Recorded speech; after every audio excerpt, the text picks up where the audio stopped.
Hi Virgo, welcome back to the Astrology 33 channel. This is your February 2026 tarot reading. Thank you to those of you who have liked, viewed, shared, and subscribed to the channel. I appreciate all of that. For those of you new to the channel, as far as what we have in front of us, it's a 12 card spread with each of those cards representing a different house of the zodiac. Starting with your sign, Virgo, as the first house, all the way through to the 12th house represented by Leo. And once we get through all those cards, we'll actually pull an oracle card as well to put a bow on the reading. As far as the decks being used, for the main tarot deck, we have the Hermetic Tarot, and for the Oracle card, we'll be using the Wisdom of the Oracle. But we're actually going to start the reading off our old notice astrology guys we have in front of us to get an idea of where you folks should be as far as that goes.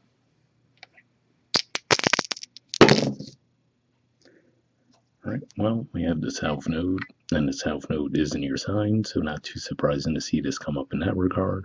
But in general, South Node could be about releasing things from the past, maybe things that have lingered with you for quite some time. Some of you, usually it's like a 9 to 18 year cycle, as far as, you get the nodes to more or less repeat a full cycle in 18 years. So at the midway point, they're opposite each other. But could definitely be something that's been with you for a while, for the very least. All right, we also have the 9. So, ninth house energy for you guys is actually Taurus. And astrologically speaking, I mean, we do have Uranus that's been there for quite some time. And there's going to be a lot of planets making aspects with Uranus, tense aspects at that, throughout the month of February and into March. So that could definitely be activating that house for you guys. But in general, ninth house points to philosophy, higher learning, and foreign affairs. And we have Scorpio. So Scorpio is actually your third house of communication, short journeys, and siblings. And astrologically speaking, that area of the zodiac's a little quiet right now, but it makes sense to see your communication house come up as far as you guys are ruled by Mercury, and there will be a Mercury retrograde starting on the 26th of February, and the pre-shadow period will be around for most of the rest of the month before that as well. All right, so we'll keep all that in mind as we go through the main spread. In the first house, we have the Three of Swords. So this is a Libra energy here, referred to as the Lord of Sorrow in this deck. So yeah, so this could just be saying that obviously you guys might have gone through some disappointments. For some of you, maybe it was more of a financially related thing, given that Libra represents finances for you guys. But if not that, I feel like this is just saying you could be going through a bit of a cycle of feeling disappointed. Now, for some of you, this could be as simple as the fact that we have a full moon coming up in your 12th house, which is going to kick off the month pretty much on February 1st. And sometimes those 12th house transits could be a little heavy. But for some of you, this could be something that goes a little bit deeper in its roots. But I will say there's some lighter energies in the spread, so I feel like it'll all even out as we go. All right, in the second house, which points to possession, self-worth, and finances, we have the Knight of Swords. So this is Gemini energy here, which is your natural 10th house. So to see this come up here, it could just be saying that maybe what's going to benefit you financially would be just an exchange of ideas, right? Because if you think about Geminis, they like to exchange information, they like to take in information. So it could just be one of those things where if you're looking for a way to improve your finances, I feel like this is saying, just trying to absorb as much information as you can might be helpful this month. All right, in the third house of communication, short journeys, and siblings, we have the Ace of Swords. So usually this is an energy that could point to a feeling of a bit of an epiphany, and to have this come up in your communication house is definitely a good thing. And again, like I said, I feel like taking in information is going to be beneficial for you guys this month. But yeah, and in doing so, seeing this here in your communication house, to me says that in doing so, something might just click for you, right? So maybe something that you've been stuck on for a while, couldn't really quite figure out. All of a sudden, it might seem to go off like a light bulb moment for you this month. All right, in the fourth house of home, roots, and family, we have the Five of Cups. So Scorpio energy come up here, which we also saw with the dice. And in this deck, it's referred to as the Lord of Loss and Pleasure. So yeah, so between that and what we said with the Ace of Swords coming up in your third house communication, I feel like this is saying The key might be for you to actually try to get out and about a little bit this month, even if it's just short, more casual types of communication. I feel like that might be a little bit beneficial for you guys because to see this card come up in your home environment, that's not to say that there isn't a true tangible thing that took place that has you feeling this way, but I feel like this is saying that the more you were to stick around within your home environment, I feel like it's just going to cause you to keep dwelling on it. So I feel like the key might be to try to get out and about somewhat to help alleviate that feeling. All right. In the fifth house, which generally points to romance, creativity, and children, we have Universe. This is the equivalent of the World card in traditional tarot. This deck is referred to as the Great One of the Night of Time. Kind of a dramatic name, right? But yeah, seeing this here, I feel like this is saying that this could definitely point to some karmic cycles you've been going through as of late. And in doing so, I feel like this is saying you're coming out on the other side of it now. Now, this is fifth house energy for you guys, which naturally is Capricorn in your chart. And we even see the Saturnian symbolism in the card. And like I mentioned, we've had the nodes, and I basically view the universe, the world, whichever name they give it in the deck. This is, to me, a North Node / Saturnian type of influence. So to me, this says that these might be lessons that you've learned, maybe hard-won lessons, but invaluable, important lessons nonetheless. And I feel like in doing so, they could actually reinvigorate this area of your life for you. So whether it be romance or your creativity, I feel like you might be feeling a boost come around that area this month.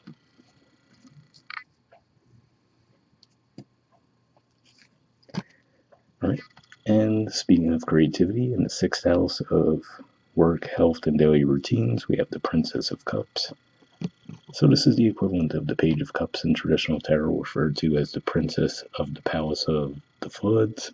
Again, a bit of a dramatic name, right? But yeah, seeing this here, to me, says you might get reconnected with your routines, with your work, in a way that you feel a bit more emotionally connected to it. So again, like we said, maybe it's through having conversations and you have an epiphany around something, right? Or maybe just through reconnecting in general, right? Where, like I said, your creativity might be coming back to you. So I feel like as you embrace that energy, as you move through your day to day, you're going to feel a little bit more reinvigorated by what you're doing day to day. And speaking of feeling reinvigorated, in the seventh house of partnerships, contracts, relationships, we have the Ace of Wands, referred to as the Lord of the Root of the Power of Fire. So seeing this come up here, again, like I said, I feel like there's like renewed passion, a spark renewed for you guys. We've pointed to some indicators of why that could be the case. Now, with ace energies, it doesn't necessarily mean anything's going to fall in your lap, right?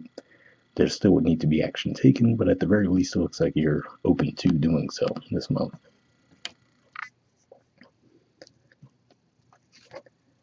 All right.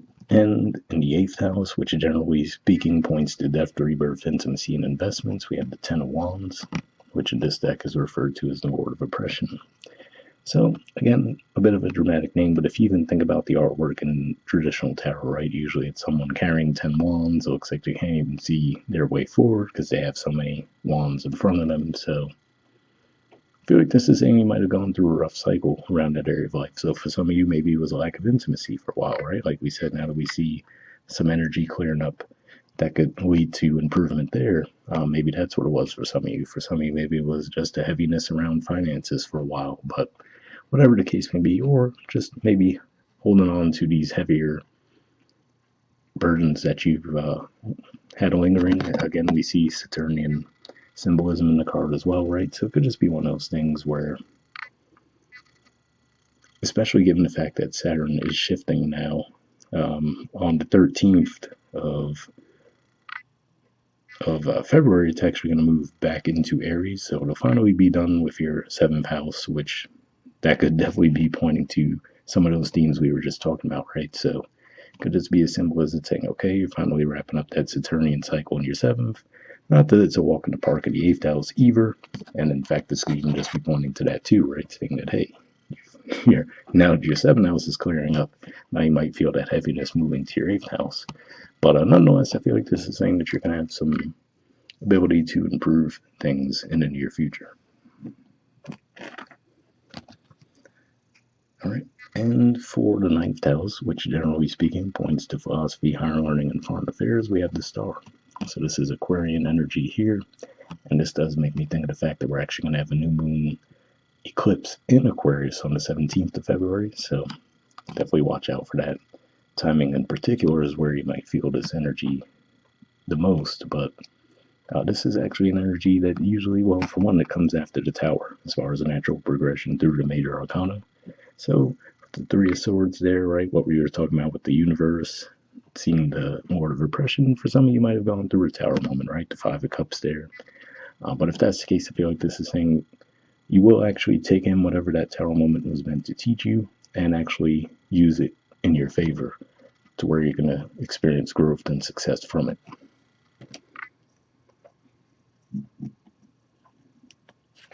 All right, so for the 10th house, representing career and social status, we have Temperance, Sagittarian energy here. And what I'm getting with this is marrying the practical with the imaginative, right? So if you even look at the symbolism, given that Sagittarius straddles basically Scorpio and Capricorn energy, we see that carried out in the artwork here too, right? So I feel like this is saying you could be merging those two things, right? Like we were talking about, where maybe you feel a creative spark coming back for you. That's going to actually help you feel an emotional attachment to your work, your day-to-day routines. Like this is saying you're going to find that happy medium to balance those things out to where you're actually able to enjoy what you're doing and reap the rewards from it.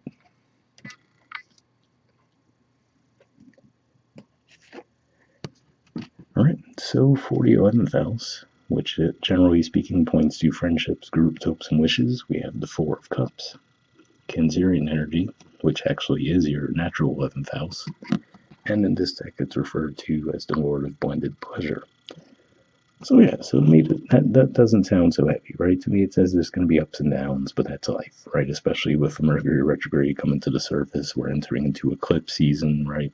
So that could be primarily what this is just pointing out. That, maybe you have your days where things feel great, other days where it feels a little bit lacking. But overall, I feel like you've had more positive experiences than negative when it comes to friendships and groups. All right, and in the 12th house, which generally speaking points to spirituality, blind spots, and mental health, we have the King of Cups. So Scorpio energy here, and seeing this come up could just be saying on the one hand, especially given that the Scorpio symbolism came up with the dice too, could just be saying that maybe you're going to be a bit stuck in your head around maybe communication from the past, or stuck in your head around what you do want to communicate going forward. But I feel like this is saying to have this here, though, shows that actually, eventually, when you do come forward with what you want to say, so again, whether it's a conversation that happened in the past and you want to correct things, or it's something that hasn't happened yet, but you do want to come forward and communicate around it, I feel like this is saying that ultimately you'll gain confidence on how you want to communicate that message. And that could be tying back to what we were seeing with the Ace of Swords in the house communication. All right. And bottom of the deck, we have the Ten of Cups. So Piscean energy here, which is good to see given that there's going to be so much energy going through your 7th house, which is Pisces. But also, if we look at the symbolism there too, we see Mars in particular. So I will say Mars will actually be moving into Pisces at the very beginning of March. So maybe this is saying that as you progress through these energies and set the table for March, you'll feel more of this Ten of Cups energy, which in this deck is referred to as the Lord of Perfected Success. So yeah, like we said, there's definitely some karmic energies playing out here, it appears, but looks like overall it's going to be for your benefit and growth. All right, so lastly, we'll grab an oracle card. So we're going to pull a card from the Wisdom Oracle deck. What I'm going to do is give this a few more shuffles, put the deck down, and then we'll cut the deck and pull a card that way.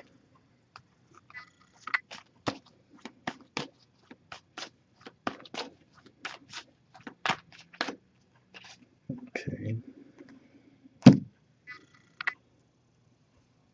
All right, we'll take this card here. Let me get this out of the way, and then we'll see what you got.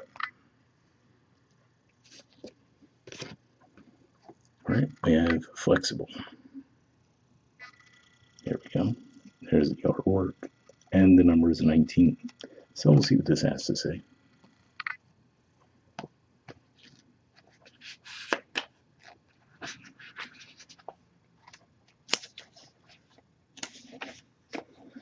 All right, essential meanings says teachability, open mindedness, being adaptable without compromising what's most important. The oracle's message: a tree's roots are solidly planted in the ground, yet its branches can bend in a hurricane, whereas a rigid structure like a building will come crashing down. Consider how the tree remains supple and secure when everything around it may be in shambles. This is how you need to be now. Willing to learn new things, teachable, malleable, yet firmly grounded in who you are. Common sense is important, but so is an open mind. Stay curious, stay open, stay aware. At this time, others will be more flexible with you too. So yeah, that's definitely a good message to hear there. And then maybe that's even some of that Gemini energy as well, right? Where, like we said, Geminis, you guys are mutable just like Gemini as well, but they tend to take in a lot of information, right? Share a lot of information, whereas you might be a little bit more introspective with things. So maybe it's saying to, maybe embrace different viewpoints this month. And, you might throw 80% of them away, but maybe a few of them will stick as well. All right, the relationship message says in every relationship, it's important to be open to new experiences and learning new things. Letting go of rigidity is what's required right now. You don't always have to be right all the time, do you?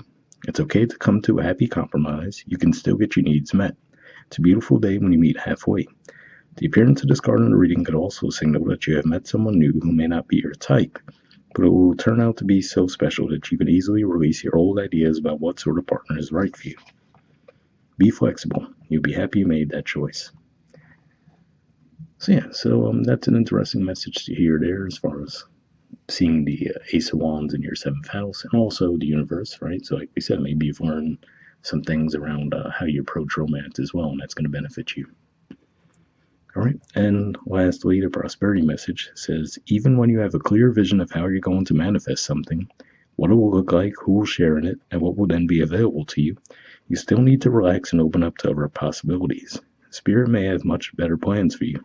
It could be a job you hadn't thought of, a new source of money, or some other opportunity that eluded your imagination. Be flexible and remind yourself, this or something better manifests for me now. Then be willing to bend a little. Enjoy the miraculous results. So yeah, that's definitely a positive message there as well. And again, like I said, I feel like that ties into the Knight of Swords energy, the Ace of Swords, and the Communication House, the Princess of Cups, right? So I could see how that could play out. And the Temperance too, really, where we talked about, blending the creative with the practical.